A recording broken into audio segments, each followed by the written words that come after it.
네, 투자자 여러분, 시청자 여러분, 요즘 참 장이 답답하시죠? 예, 이럴 때 우리 전문가들의 또 이야기를 들으면서 돌파구를 좀 찾아와야 됩니다.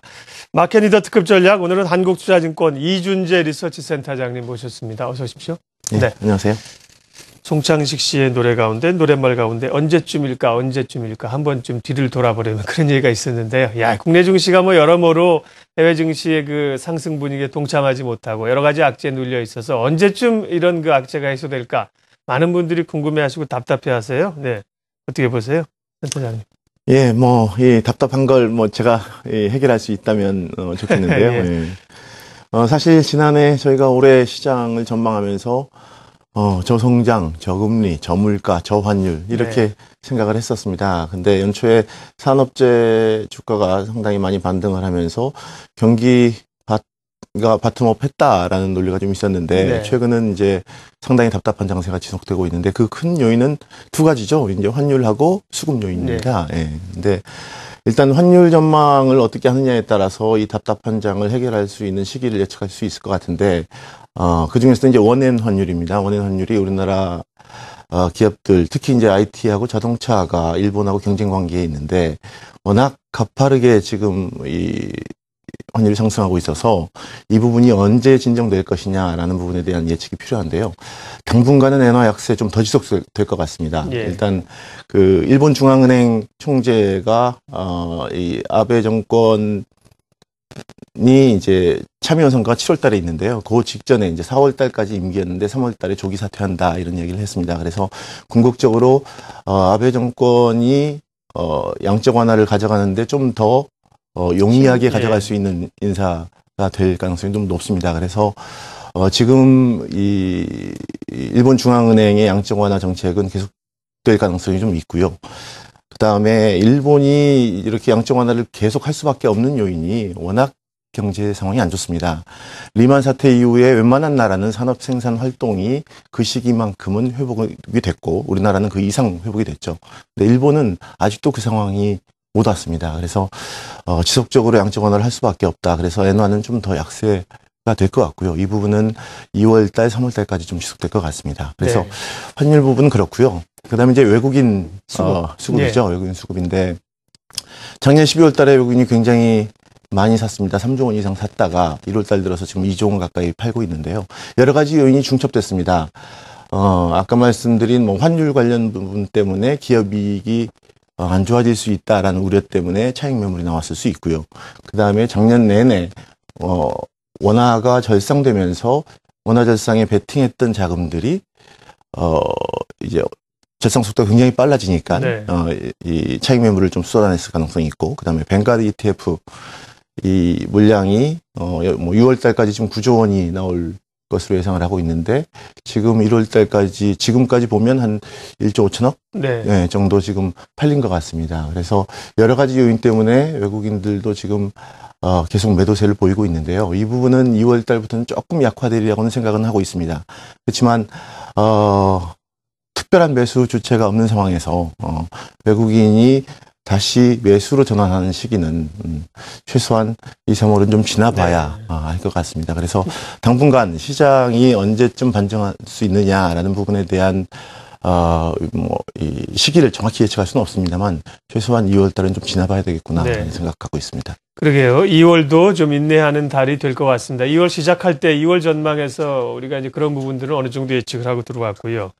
말씀하신 이제 환율과 수급 또 국내 기업들의 부진한 실적 한 이 세 가지 정도 요인을 볼 수 있는데 환율 가운데서도 특별히 이제 엔화가 가장 그 관심사 아니겠습니까? 직접적으로 연관이 있을 텐데요. 엔이 94엔을 장중에 찍었어요. 달러엔이 조금 더 약세가 갈 수 있다고 보셨습니다. 그러면 그 환율과 관련된 전략은 어떻게 생각이 됩니까? 예, 아까 말씀드린 대로 엔화가 이제 계속 약세를 보이면 이 IT 그다음에 자동차 이쪽이 가장 크게 타격을 입습니다. 그래서 엔화가 계속 약세가 되는 시점까지는 IT 자동차 저희가 사실은 중기적으로 보면 IT 자동차에 대한 주가 전망은 긍정적으로 보고 있는 편입니다. 그래서 적어도 엔화가 한 100엔 정도 도달할 때까지는 좀 관망을 하시다가 궁극적으로 이제 100엔 정도가 저는 이제 키 레벨이라고 보고 있습니다. 왜냐하면 우리나라도 이 일단 원화가 가만히 있어도 엔화하고 달러가 계속 약세를 보이고 있기 때문에 자연스럽게 지금 상대적으로 강세로 갈 수밖에 없는 순간입니다. 그래서 정부도 이 부분에 대해서 방어책을 내놓을 가능성이 높고요. 그래서 이제 이미 논의가 되고 있는 뭐 채권 거래세를 도입하거나 토빈세 도입한다든가 뭐 이런 이 환율 방어 정책을 쓰고 있기 때문에 제가 생각할 때는 한 100엔 정도까지는 좀 관망을 하시다가 100엔대에 가면 그때 저점 매수 전략을 IT하고 자동차 쪽에 좀 가져가는 게 맞을 것 같고요. 그다음에 이제 원화가 이제 계속 절상이 되면 상대적으로 이제 그때까지는 뭘 가져가야 되느냐라는 건데 뭐 음식료 업체들 최근에 그렇게 주가가 썩 좋지는 않았습니다만 상대적으로 이제 그로스 마진이 좋아질 수 있기 때문에 수입하는 물가는 떨어지면서 예, 그래서 음식료 쪽을 조금 관심 가질 필요 있을 것 같고 그다음에 이제 외화 부채가 많은 뭐 일부 항공 운송이라든가 유틸리티 뭐 이런 종목들 같은 경우가 상대적으로 좀 선방할 가능성이 있을 것 같습니다. 예. 자, 뭐 결국은 당분간은 내수주 쪽으로 봐야 될 것 같고요. 달러에는 뭐 100엔까지는 열어놓고 오히려 그 정도 상황이 악화되면 그때는 지금 이제 악재를 받고 있는 주식들을 좀 사도 되지 않느냐 말씀하시는데, 야, 100엔이면 뭐 지금보다 한참 더 가야 되는데요. 어제 장중 94엔 찍었고요. 93엔 중반에서 마무리를 했는데 100엔까지 밀고 내려간다. 그러면 뭐 좀 더 고생을 해야 될 것 같습니다. 돌파구를 찾을 수 있는 부분 가운데 중국의 이제 춘절. 워낙 뭐 중국의 소비 그 사이즈가 크니까요. 그에 따른 국내 기업들 좀 반사이익도 기대를 하고 있는 것 같은데요. 어느 정도 예측할 수 있을까요? 예, 사실 뭐 지금 저희 우리나라 입장에서 이제 가장 기대해 볼 수 있는 게 결국 이제 중국인 것 같습니다. 근데 춘절 효과에 대한 기대는 시장에서 분명히 높은 건 사실이지만 약간 그 영향은 좀 혼재돼서 나타날 가능성이 높다라고 생각합니다. 특히 이제 산업재, 특히 소재 쪽에서는 중국의 춘절 효과 때문에 리스타킹 수요가 생각보다는 지금 강하게 나타나고 있지 않습니다. 그래서 실질적으로 이제 춘절 효과에 대한 기대는 소재 산업재 쪽보다는 소비재 쪽에서 조금 더 영향이 크게 나타날 가능성이 좀 있는 것 같고요. 그래서 지금 뭐 우리나라 기업들 중에 아까 말씀드렸던 이제 IT 자동차 부분을 제외한 나머지 내수 종목 중에서 중국에 일찌감치 진출해서 거기서 뭐 시장 점유율을 높여가거나 또 높여갈 가능성이 있는 이제 이런 기업들 쪽에 이제 관심을 좀 두셔야 될 것 같고요. 저희가 최근에 이야기하는 게 이제 롯데쇼핑 같은 경우가 굉장히 일찌감치 시장에 진출해서 이제 최근에 이제 변곡점에 지금 거의 도달한 상황이다라고 지금 보고 많이 있습니다. 올라왔던데 롯데쇼핑. 예, 많이 올라왔습니다. 올랐습니다만 장기적으로 보면 결국 중국 시장에서 성장의 발판을 유지를 하고 수익성을 이제 높여갈 수 있는 기업들 이제 이걸 찾아야 되는데 아까 말씀드린 롯데쇼핑 그다음에 이제 화장품 주식 중에서 한국콜마, 아모레퍼시픽 뭐 이런 것들이 있을 수 있고요.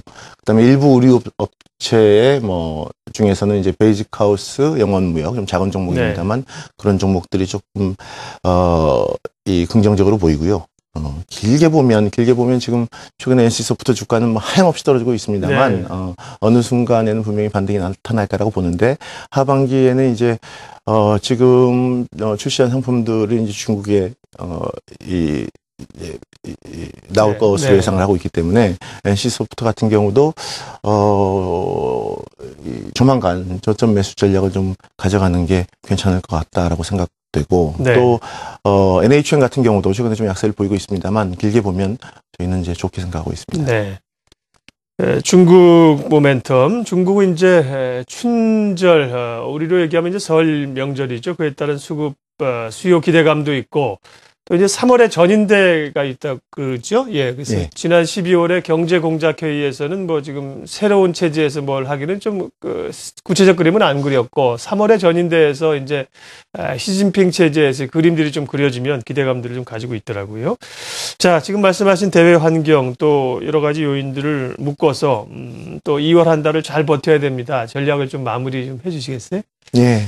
일단 뭐 지금 뭐 제가 보고 있는 우리나라 시장에 대한 전망은 작년에도 저희 코스피가 뭐 1800에서 2000 정도에서 변동성이 상당히 많이 떨어졌습니다. 그런데 올해도 변동성은 그다지 크지는 않을 것이다라고 생각을 하고요. 단기적으로 보면 1900에서 2100 정도 상반기 중에는 그렇게 저는 개인적으로 생각을 하고 있습니다. 그래서 지수대가 1900 하단에 와 있다라고 한다면 조금 길게 보고 투자하시는 부분에는 무리가 없을 것 같고요.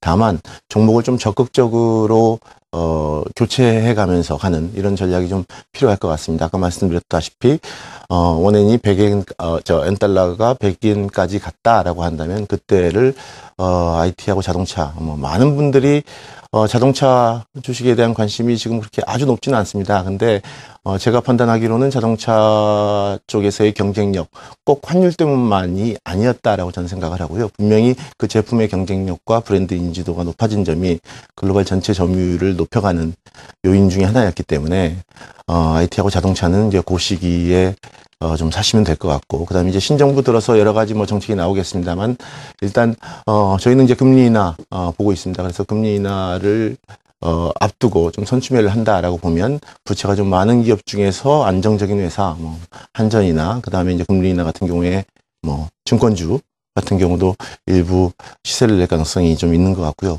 근데 큰 그림으로 보면 결국은 아까 말씀드린 IT 자동차, 그 다음에 내수 종목 중에서 중국의 점유율을 높여갈 수 있는 기업들 예. 쪽으로 조금 좁혀서 가져가시는 게 맞을 것 같습니다. 목요일 마켓 리더 특급 전략 한국투자증권 이준재 리서치 센터장님 말씀 들었습니다. 고맙습니다.